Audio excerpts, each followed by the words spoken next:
Waalaikumsalam. Alhamdulillah wa nasta'inuhu wa nastaghfiruh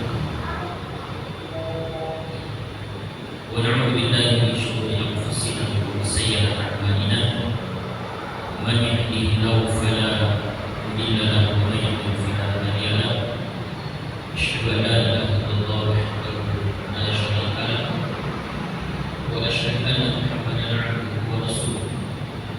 Qala Allah ta'ala ya ayyuhalladzina amanu taqullaha haqqa tuqatih wa la tamutunna illa wa antum muslimun.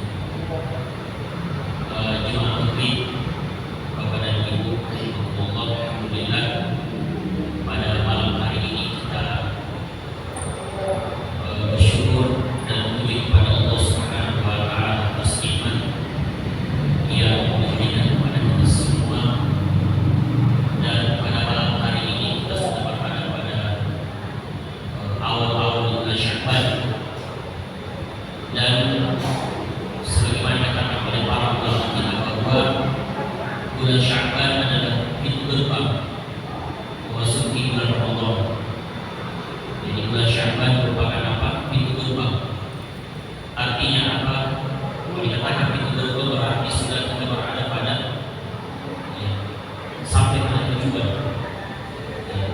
Ibaratnya rumah, kita sudah berada pada di pagar rumah tersebut.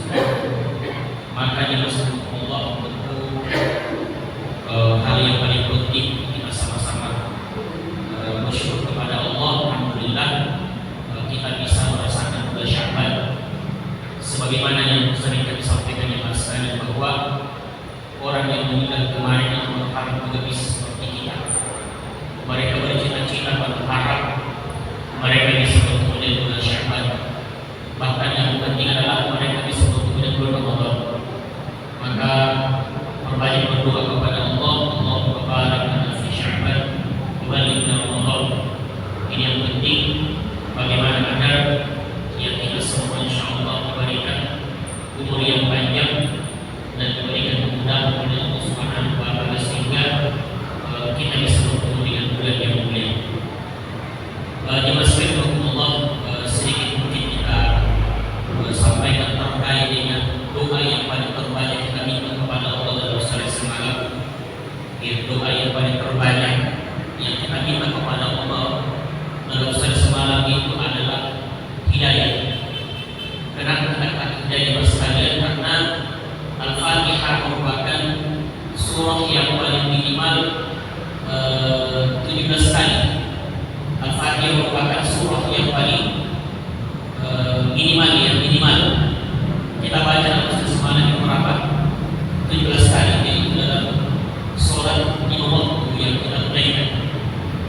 Dan di antara doa yang kita minta kepada Allah Subhanahu wa taala adalah apa? Ihdinas siratal mustaqim. Ya Allah, tunjukilah kami ke jalan yang lurus. Yang kita minta kepada Allah pada Al-Fatihah yang kita baca di masa adalah hidayah. Dan jelaskan Allah, mari sedikit kita kaji dalam artian bahwa di antara tanda-tanda ini mungkin poinnya, di antara tanda-tanda orang yang diberikan hidayah oleh Allah, tanda bahwasanya hamba tersebut sudah mendapatkan hidayah. Apa yang sekalian adalah ketika hamba itu sudah mulai timbul kesadaran, sudah ada kesadaran dalam diri. Yang pertama adalah dia ingin memperbaiki dirinya. Memperbaiki dirinya ditandai dengan mereka rajin, mereka senantiasa menuntut ilmu. Mereka rajin dalam menuntut ilmu. Itu di antara tanda. Dan jemaah sekalian, yang penting juga dalam proses menuntut ilmu tersebut, maka sedikit demi sedikit maka muncul juga kesadaran untuk mau mengamalkan ilmu yang didapatkannya. Jadi kita garis bawahi sedikit di masalah bahwa di antara tanda-tanda orang-orang yang diberikan hidayah oleh Allah ketika muncul kesadaran diri yang untuk ilmu agama, ada kesadaran di situ, kemudian muncul kesadaran untuk mengamalkan sedikit demi sedikit ilmu yang diperoleh. Karena kita rasakan bersama dengan sekalian bahwa orang-orang yang ilmu, apalagi ilmu syar'i, untuk ilmu yang yang sesuai dengan apa yang Rasulullah SAW, kemudian para sahabat, kemudian tentu kepada para ulama kita dan kepada kita semua. Maka di situ ada upaya untuk bagaimana mengamalkan sedikit demi sedikit ilmu yang kita dapatkan. Nah, dan tentu dalam proses semua itu jemaah sekalian, kita mohon kepada Allah akan memberikan keistimewaan dalam mengamalkan ilmu yang kita dapatkan. Karena kenapa jemaah sekalian, namanya manusia, ada masa-masa di mana mereka ada rasa malas, ada kejenuhan.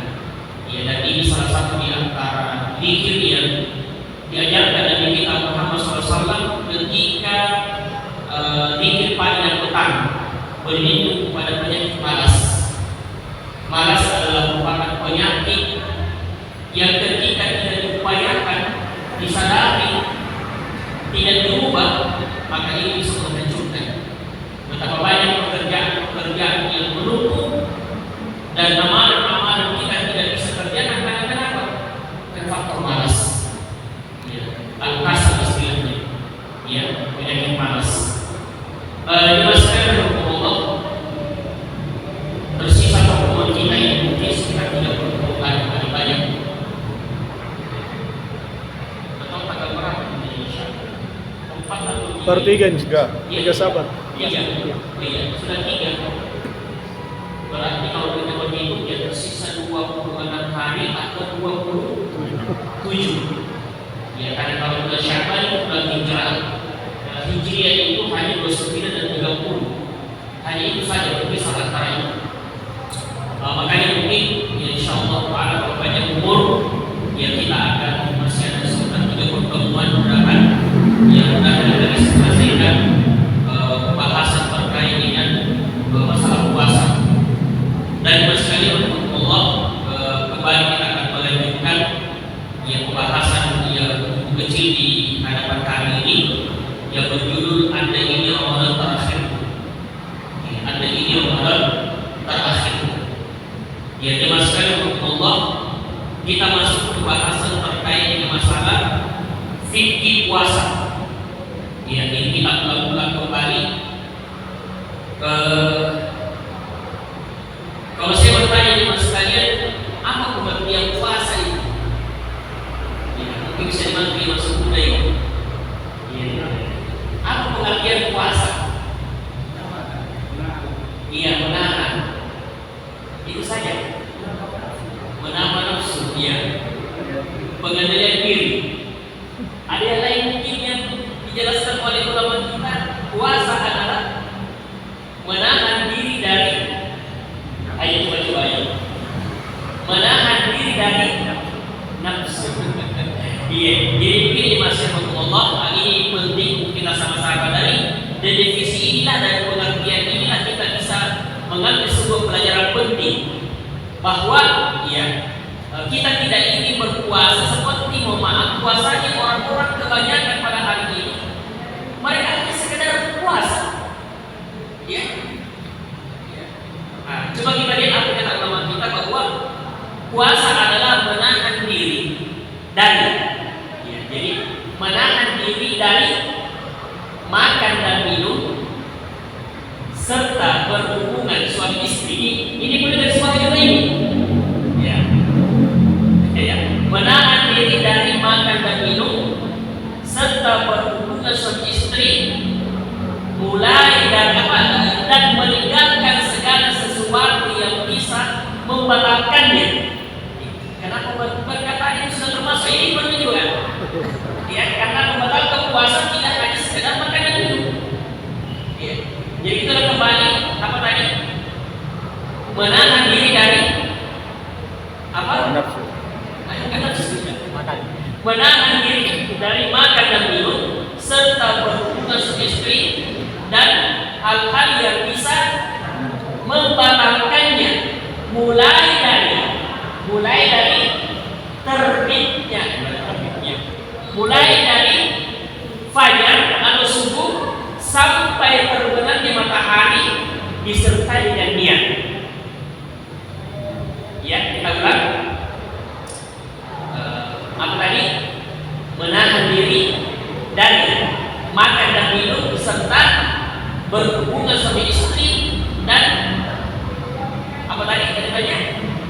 dan hal-hal yang membatalkannya, mulai dari Terbitnya terbit fajar kami terbit sampai terbenamnya matahari disertai dengan dia.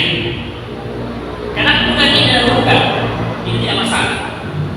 Jadi jelaskan Allah. Dan definisinya atau pengertian ini nanti Imam sudah pelajaran penting bahwa puasa itu bukan hanya mengatakan tadi makan dan minum, ya, tapi ada juga ini maaf ini banyak dapat disampaikan mas kalian beberapa kasus yang kami dapatkan, ya, tapi itu lewat dia japri saya dan dia japri saya juga lewat WA. Dia bilang, Ustazah, ya, bagaimana dengan saya? Ya, dan dia lagi senang pengerti baru berjauhan pas pulang di bulan Ramadan. Ya namanya pengerti baru, Pak. Kan kita perlu merasakan pengerti baru ini yang sudah menikah ini. Bagaimana dengan pengerti baru? Dia tidak makan, dia tidak minum, tapi melakukan itu tadi untuk suami istri. Dan itu terjadi. Ya, kembali tanya ini kan satu hari kan tidak tahu itu. Astagfirullah ya Allah, ini ditarik masalahnya.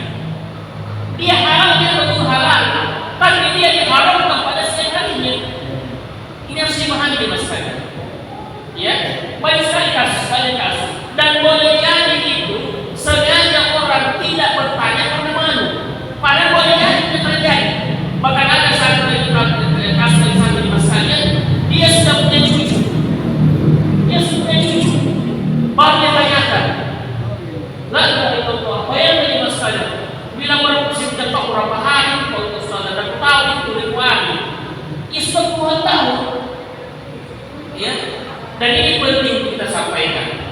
Kemudian kita lanjutkan saja di masalahnya, dan insya Allah kita akan kembangkan ke depan. Kemudian berikutnya adalah ini yang penting kita sama-sama pahami kata mana Ramadan. Ramadan itu kalau hitungan kalender Hijriah, bulan Hijriah, dia berada pada bulan 9. Kalau saya bertanya pagi di Arab Saudi dan Madinah pada negara Arab itu bulan 9 panas atau dingin? Bulan 9 kalau yang sekarang kita katakan cuaca tidak bisa diprediksi. Musim dingin kalau bulan Ramadan. Kalau yang lalu itu musim panas. Iya. Subhanallah sekalian, ini dalam dari sisi pengertian Ramadan. Ramadan kata ulama kita, dia adalah bulan panas. Bulan yang dimana istilah bulan lainnya adalah bulan dalam namanya panas hanya membakar. Jadi kenapa kita bulan Ramadan? Karena bulan dalamnya itu dimana namanya panas. Dia membakar.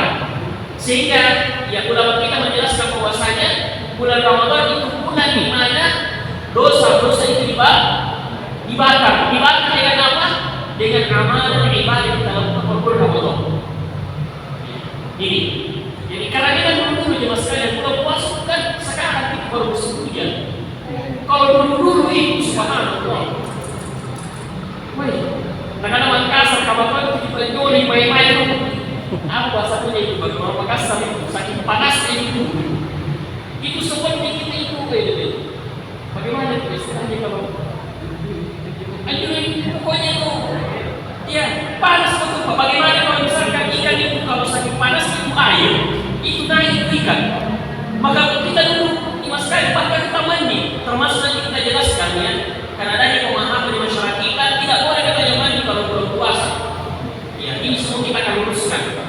Ya, jadi subhanallah, Allah menjadikan dalam bulan Ramadan, dia dalam 12 bulan yang ada satu tahun, ada satu bulan di mana dosa-dosa itu dibakar, dosa-dosa itu dihanguskan, dosa-dosa itu insyaallah diampuni bagi siapa saja yang mengharapkan ketika itu. Makanya ketika kita perhatikan dalam keutamaan puasa, ketika Rasulullah mengatakan man shoma Ramadan iman wahtisab ghufira lahu ma taqaddama min dhanbi. Barang siapa yang berpuasa pada bulan Ramadan karena iman dan mengharapkan, mengharapkan ihtisab namanya istilahnya. Jadi kita mengharapkan ya Mas sekali bahwa di bulan Ramadan itu bukan sekedar karena kepentingan dunia, kesehatan kita berpuasa, tapi dia semata-mata kita yang pertama adalah kita ini lahirnya tentang tahun, itu yang puncaknya. Di sisi lain adalah kita ini dosa-dosa kita diampuni. Karena siapa di antara kita yang tidak pernah berbuat dosa? Karena kita hidup ini masih dosa kita dalam sehari. Ya. Tidak ada yang bisa menghidup dosa kita. Makanya itulah subhanallah ya, di antara rahmat dan kasih sayang yang kepada hamba-hamba yang beriman secara khusus. Tidak ada. Ini kan Jumat tadi ya, Jumat tadi. Dan insya Allah Jumat akan datang lagi. Di kata Rasulullah sebuah hadis yang sahih, as-shalawatul khams, wal jum'ah ila jum'ah, wa Ramadan ila Ramadan mukaffiratun.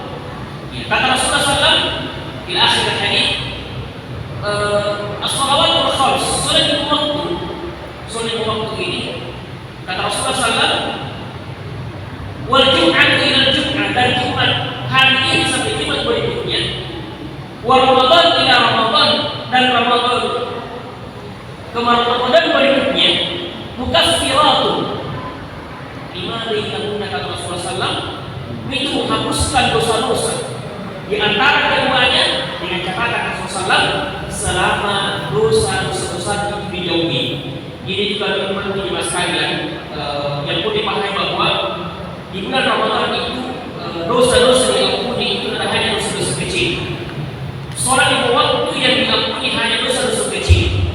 Berwudu itu kemudian menetes sampai tetesan air yang mengalir menetes di tangan kita dan seterusnya, itu hanya dosa-dosa kecil. Kita sujud itu kata Rasulullah SAW, satu kali sujud menghapuskan dosa, mengangkat derajat. Melangkahkan ke masjid, satu langkah menghapuskan dosa, mengangkat derajat. Semuanya itu hanya dosa-dosa kecil diampuni. Makanya kabar gembira dari Allah Subhanahu wa Ta'ala dalam surah. Tidak ada ini, saya mesti ketemu sama baik. Ada dia bersama. Ya, kalau ada yang saya lupa ayatnya, saya ketemu sama. Intanya tadi kabar dalam al-Qur'an. Dalam surah apa lagi ini? Kata Allah Subhanahu wa Ta'ala, apabila kalian menjauhi dosa-dosa, di mana dosa-dosa yang kalian dilarang kata Allah, yang dimaksud dosa-dosa besar. Apa kata Allah Subhanahu wa Ta'ala? Dosa-dosa kecil itu secara otomatis akan diampuni oleh Allah Subhanahu wa Ta'ala. Makanya masalah ini sangat menarik. Kita mohon kepada Allah, karena tidak ada di antara kita yang tidak berbuat dosa, kita berharap agar sholat lima waktu yang kita lakukan itu duhur ke asar ke maghrib ke isya ke subuh dan seterusnya, mudah-mudahan ini kita bisa jaga antara ini kita tidak melakukan dosa, sehingga pada akhirnya nanti pada waktunya nanti ada yang bertanya, kira-kira bagaimana kalau misalkan ada orang tidak ada dosanya? Contoh, jadi bagaimana kita itu fungsinya itu menghapus dosa atau menghapuskan tidak ada dosa misalkan? Maka kata ulama kita, kalau ada orang seperti itu, dia dosa besar, ya, kemudian dosa kecil, alhamdulillah dia sudah istilahnya tidak dia lakukan misalkan, maka kata ulama kita, yang tadinya ini berposisi sebagai penghapus dosa, maka dia akan berposisi akan mengangkat derajat. Ini kelebihan di antara orang-orang yang senantiasa menjaga dirinya dari dosa-dosa besar. Ada buku kitab berjudul Al-Kabair, kumpulan terkait dengan dosa-dosa besar. Di situ Al-Imam Al-Zahabi rahimahullah taala merangkum di situ campuran dari 70 macam dosa-dosa besar. 70 jemaah sekalian.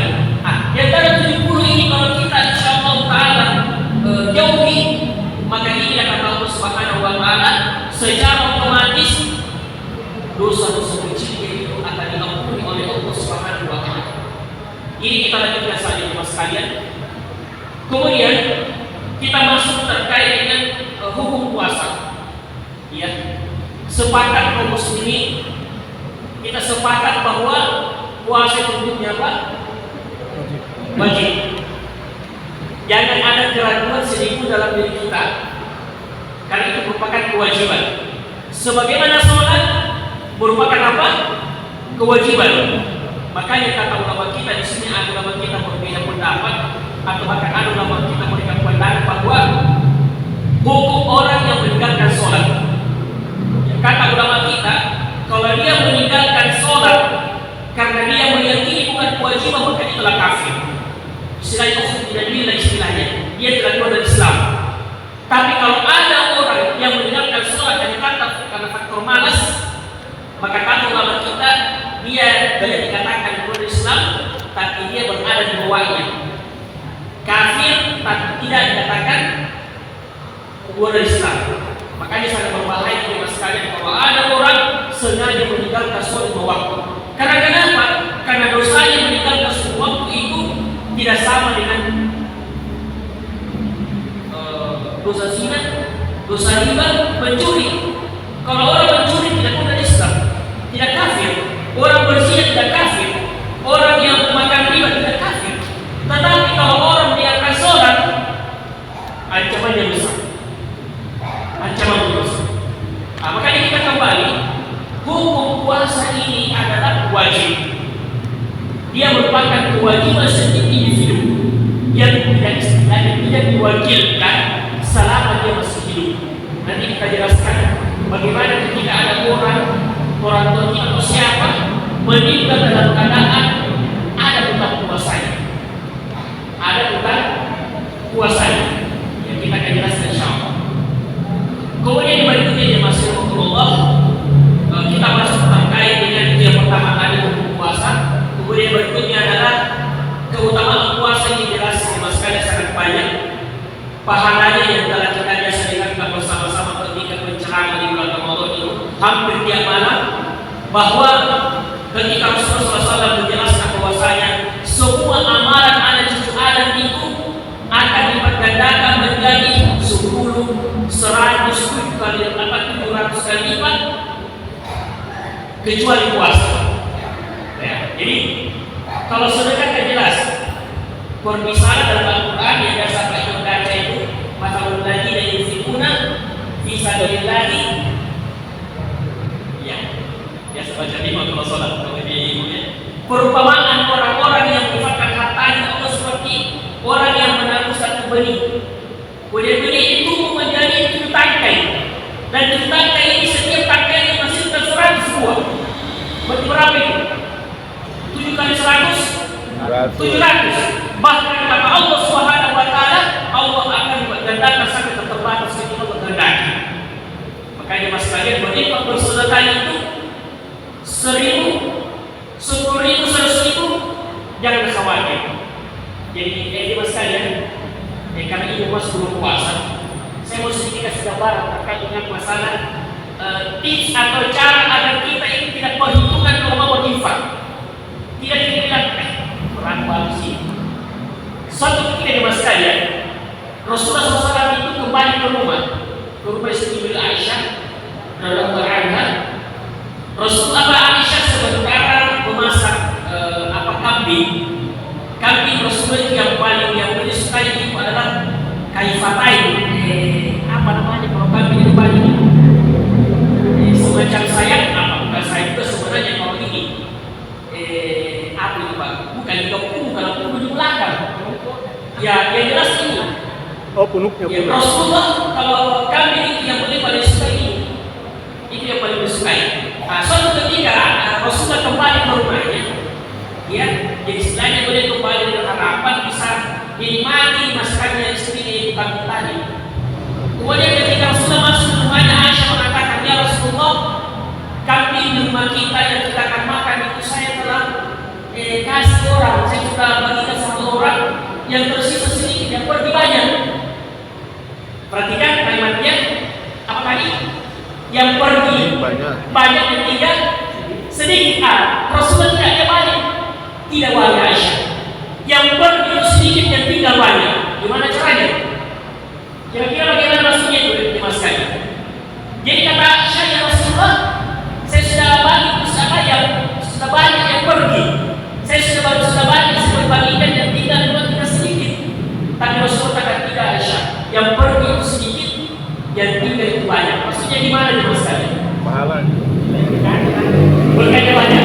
Yang lain? Bagaimana? Ini subhanallah Mas kalian. Rasulullah SAW bagaimana memotivasi pendidik istri-istri beliau dalam perkara-perkara akhirat, bahkan dalam perkara-perkara dunia. Ketika Aisyah mengatakan, ya Rasulullah, yang pergi banyak, yang tinggal sedikit. Rasulullah mengatakan, tidak Aisyah, yang pergi itu sedikit, yang tinggal itu banyak. Maksudnya apa ya Mas kalian? Hakikatnya yang kita sumbangkan itulah milik kita. Itulah milik kita dan tidak diganggu oleh orang lain. Ada yang tinggal ini, maksudnya yang tinggal di rumah kita, sebenarnya itulah yang bagaimana? Yang sedikit sebenarnya. Ya. Jadi yang tinggal maksudnya adalah apa? Itulah pahala yang banyak. Itu yang banyak. Makanya Mas kalian kalau kita berinfak, ada uang 1 juta, kita infakkan 100.000, ya 100.000 itulah milik kita sebenarnya. Yang 900.000 dibuat untuk jadi milik kita. Jangan sampai hilang, jangan sampai macam-macam kita tidak tahu. Dan pada jalan itu juga berarti Mas kalian ada salah seorang bapak memiliki gedung tidak kurang dari 30 bangunan. Hancur runtuh. Sekarang beliau tinggal mengharapkan belas kasih dari orang untuk mendapatkan sepotong roti. Dalam sekejap tidak kurang dari 30 bangunan milik hancur. Jadi apa kata Allah Subhanahu wa taala dalam surah dalam surah Al-Baqarah surah Al-Kursi, ya ayyuhalladzina amanu anfiqu mimma razaqnakum min qabli an ya'tiya ahadakumul maut. Salah. Apa bunyinya sebenarnya lagi Pak Imam? Ayat Kursi ayat sebelumnya. Ya saya tidak tahu sebut. Apa bunyinya? Apa bunyinya Pak Imam coba?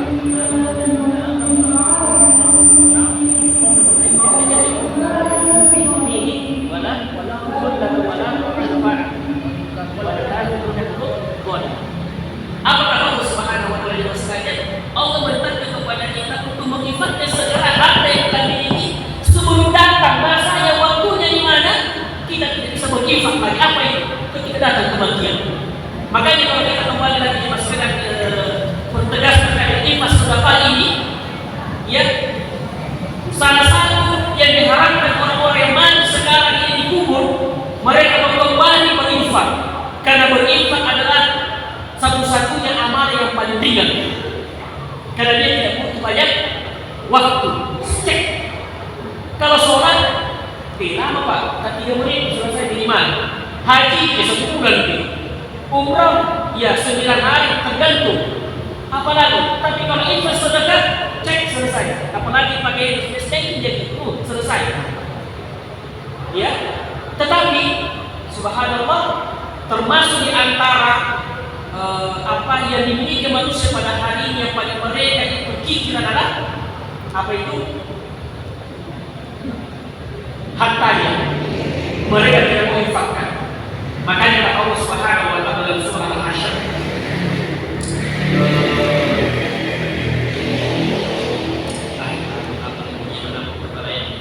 di situ Allah mengatakan barang siapa yang memelihara dan sempat kikir maka sungguhnya telah beruntung.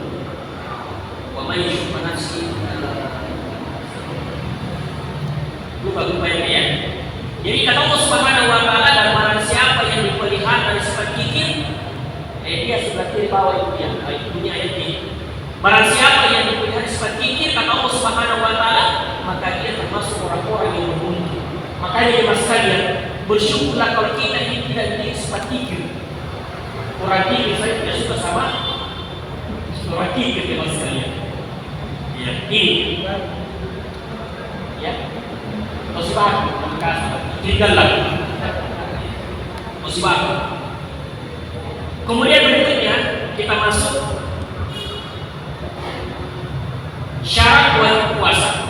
Nah, ini pentingnya Mas kalian. Di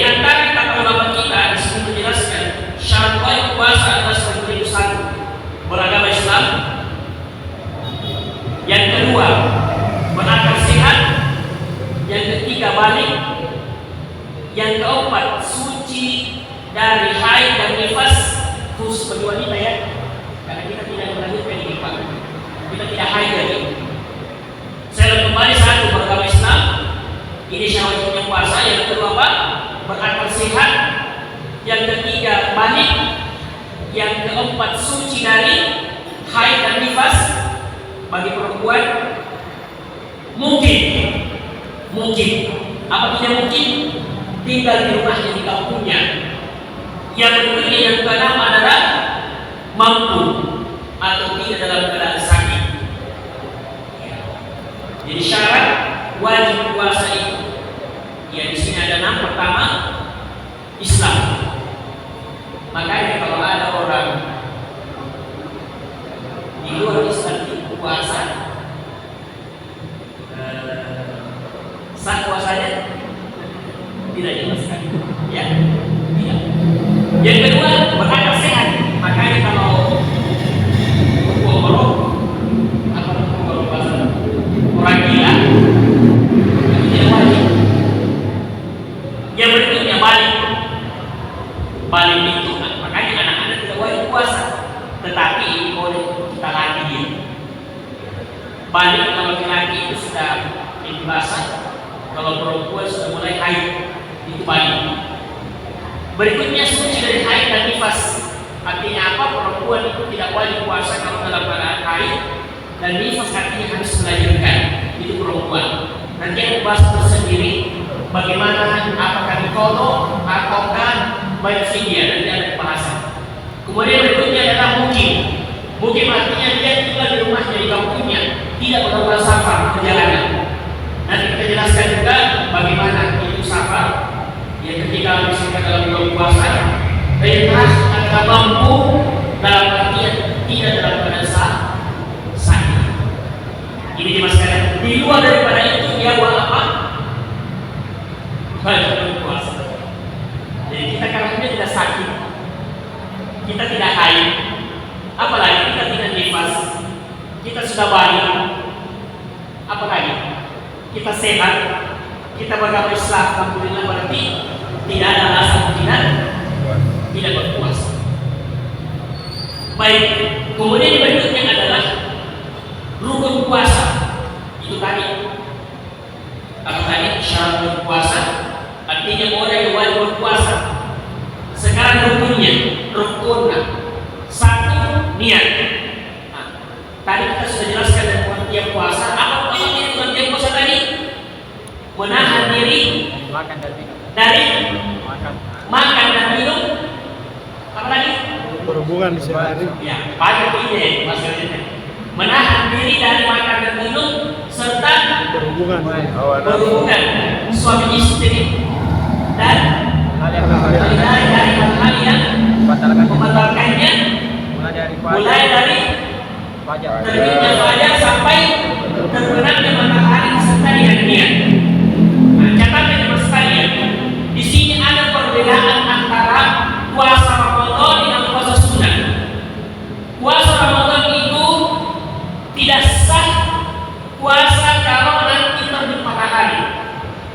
Artinya apa? Dia harus ada niat sebelum masuk waktu subuh.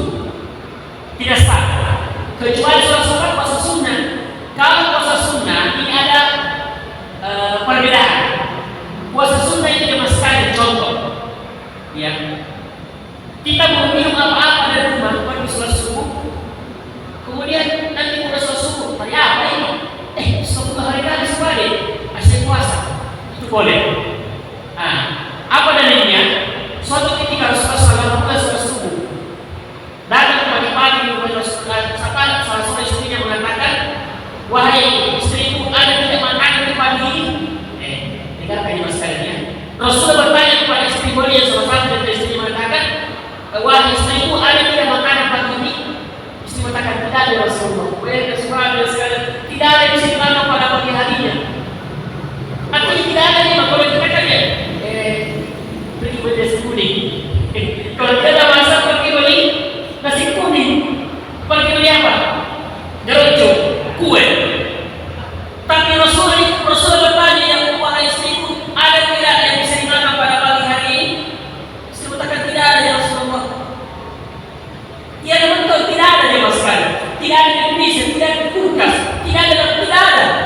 Bahkan sebuah riwayat, pada suatu ketika Rasulullah SAW itu di rumah istri beliau dua purnama tidak pernah berasap. Dapurnya tidak berasap dalam 2 purnama. Maksudnya 2 bulan jemaah sekalian. Bayangkan. Kita alhamdulillah tiap hari Pak berasap. Kalau tidak berasap di rumah berasap di tetangga. Karena penjual ada warungnya. Kayak warung pagi. Ini boleh tiap hari berasap dapurnya ini. Alhamdulillah. Kita puji kepada Allah. Alhamdulillah kita tiap hari kita makan. Ibadah sedikit, banyak makan. Rasulullah sedikit makannya, banyak ibadah. Kita tak balik. Maka ketika Rasulullah mengatakan kepada itu, wahai istriku, saya puasa. Saya puasa. Ini menunjukkan puasanya. Bolehnya kalau puasa sunnah itu apa? Setelah terbit matahari, sudah subuh pagi-pagi, boleh kalau kita bagian puasa. Jelas tidak ya? Perbedaan sholat wajib dengan sholat apa? Puasa wajib dengan puasa sunnah. Ini kita lanjutkan waktu ini. 5 menit. Sekarang kita masuk. Yang pertama niat. Jadi niat itu di sini ada beberapa jelas sekali penjelasan ulama kita. Ada yang mengatakan boleh kita berniat. Misalkan sekarang saya mau berniat apa? Kalau masuk bulan puasa saya berniat puasa selama sebulan penuh. Itu yang pertama pada ulama kita. Ada yang mengatakan bahwa kita berniat setiap mau tidur. Malamnya maksudnya. Ada yang mengatakan nanti pada saat mau makan sahur. Makanya Rasulullah tidak salah. Artinya boleh kita lakukan semuanya. Dari sekarang kita berniat mohon kepada Allah. Mudah-mudahan dengan niat itu Allah mencatat sebagai pahala. Ya Allah, panjang umurku ya Allah. Saya ingin Ramadan yang damai dan lebih baik daripada kemarin ya Allah. Insya Allah dia jujur dia niat Allah sampaikan dengan niatnya itu dengan satu pahala yang sempurna. Makanya sebuah hadis kata Rasulullah SAW, barang siapa yang berniat untuk melakukan suatu amalan kemudian dia sempat melakukannya, maka dia dicatat maka dia dicatat sebagai satu pahala yang sempurna. Baru berniat. Tapi ketika dia berniat untuk melakukan kejahatan, belum dicatat. Subhanallah. Bagaimana jemaah sekalian seandainya kita ini mau berniat melakukan sesuatu yang tidak baik, dicatat sebagai dosa. Hanya untuk kita jemaah sekalian. Banyak sekali Pak. Sedikit sampai sebentar minta. Tapi niat kebaikan subhanallah. Makanya jemaah sekalian jangan pernah menggapai sebuah niat. Jadi jantung bisa berniat terus di bawah tidak diterapkan. Salah gitu. Tapi kan ini kan Allah tahu Pak. Allah tahu. Ini. Jadi tadi masalahnya itu kita berniat sebelum terbit fajar atau masuk waktu subuh. Ya sebelum tidur atau pas masuk Ramadan kita berniat ini.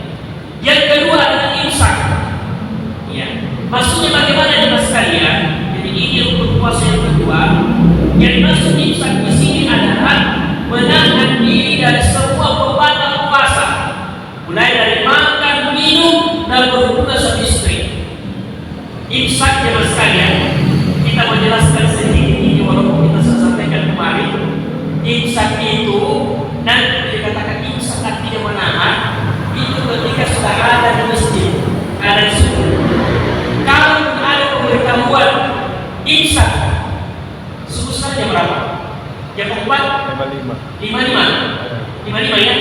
Kan biasa itu kan 10 menit sebelum masuk waktu subuh itu kan imsak nih. Jemaah sekalian, justru di situ waktu yang paling utama kita bersahur. Jangan kita berhenti apa-apa makan sahur ketika ada di masjid.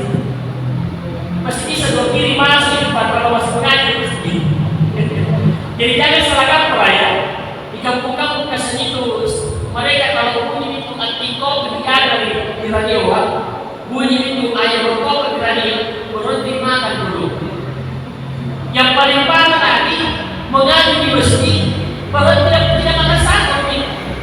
Ada masjid Pak, setengah jam sebelum masuk waktu subuh, agak ini imam nih. Ini juga di sini baru punya masuk waktu sholat mengaji bersama dari sini. 20 menit. Berapa? 20 menit. 20 menit. Itu masih panjang sebenarnya itu. Masih panjang sekali 20 menit. Ya, yang pentingnya bahwa imsak itu jangan dipahami apa tadi? Itu tadi sebelum masuk ke subuh.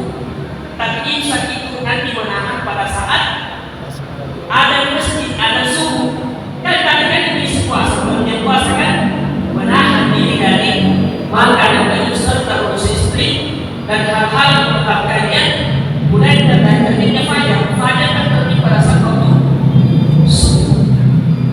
Ini pada waktu sudah masuk. Ya ini sudah waktu ini. Insya Allah nanti kita lanjutkan pada pertemuan berikutnya. Kita berharap sebagai kita jawab ketika dalam waktu terbatas. Mudah-mudahan panjang umur Allah berikan kepada kita semua insya Allah. Di pertemuan berikutnya kita bisa melanjutkan dan bisa kita selesaikan.